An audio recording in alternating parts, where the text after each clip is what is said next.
This year, Super Bowl 50 will be held at Levi's Stadium in Santa Clara, California. Located in the heart of Silicon Valley, the region is home to the world's leading tech companies. Among them is Apple. 32 years ago, Apple made a name for itself and, in the process, changed the future of technology, the world of advertising, and the Super Bowl forever. 6:32 left to play in Super Bowl 18. Raiders 28-9.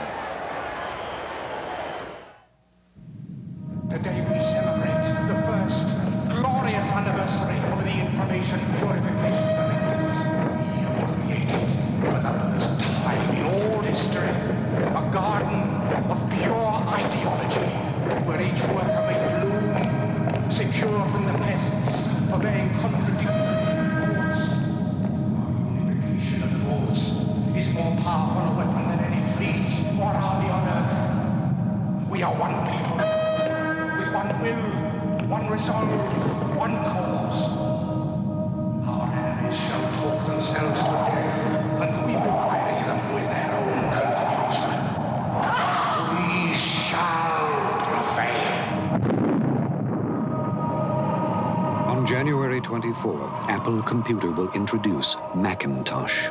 And you'll see why 1984 won't be like 1984. 1984 was George Orwell's novel, in which he said that computers would be the tools of big governments and corporations. They'd be like Big Brother and control us. Steve Jobs believed that the computer would empower the individual. And that, to him, was what the Macintosh was all about, and that's why he loved the 1984 ad.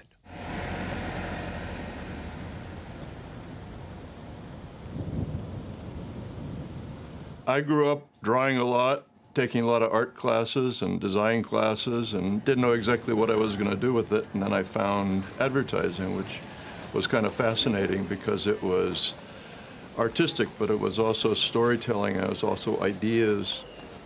Every time we did a project, we were going to do something breakthrough. We were going to do something brave and different and surprising and talked about. I'm Lee Clow, and I was the creative director on the 1984 Apple commercial. Probably the most prolific Super Bowl ad of all time is the Apple 1984 ad. It was the birth of the "Oh Wow" Super Bowl ad.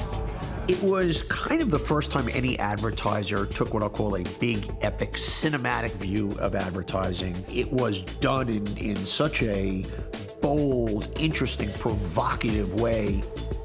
It was wow. We've been working for Steve Jobs and Apple Computer for a number of years, but the Macintosh, this product that we were going to introduce to the world, this little guy, was his greatest accomplishment so far. He believed that he had invented the computer that everyone could use. This is a major new market that we think this technology is going to create. And it was incredibly important to him that we did something as bold as he thought the product he was introducing was. And he said, I want something great. I want something, that nobody else would do.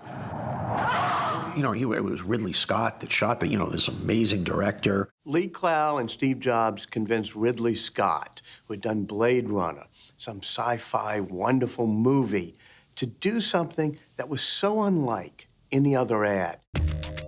And they came up with this idea that they were going to show some science fiction, dystopian, bad future, and then the individual would run in and save us from Big Brother.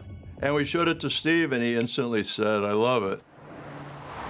Apple went ahead and purchased 2 ad spaces for Super Bowl 18. But inside the company's boardroom, not everyone was sold on the 1984 idea. When the board of directors saw the ad, they were horrified, and they said, sell back the time.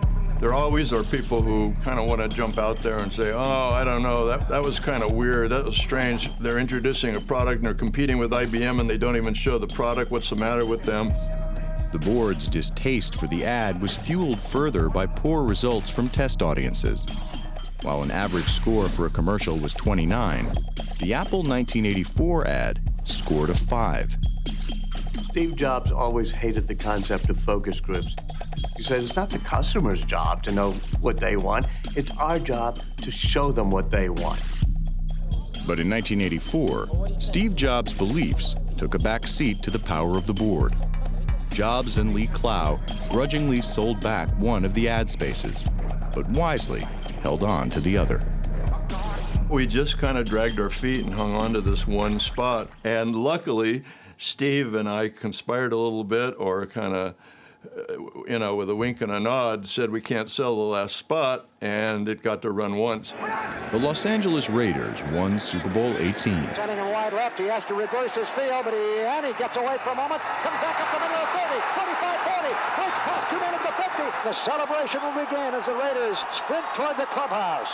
However, their victory wasn't the only topic of conversation from the big game. And there was people saying on the news the next morning, well, the game wasn't great, but did you see the commercial? And the commercial that we did kind of started this role of the Super Bowl becoming this platform for interesting advertising. And it set the stage and is kind of the measuring stick of all future Super Bowl ads.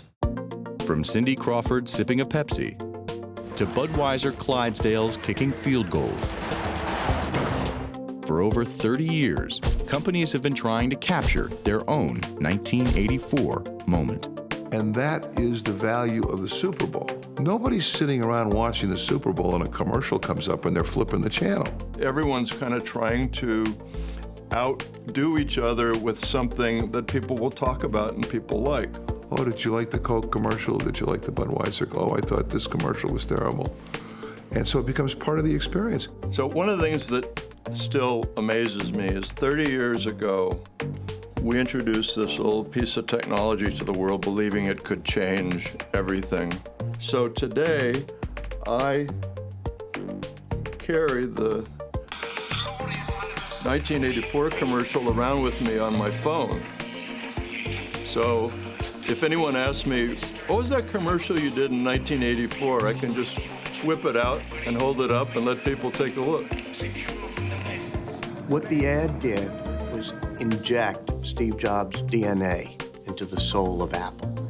It became a company that was rebellious, that was for misfits and round pegs and square holes, but people who wanted to control their own destiny. On January 24th, Apple Computer will introduce Macintosh. And you'll see why 1984 won't be like 1984. Doesn't that blow your mind?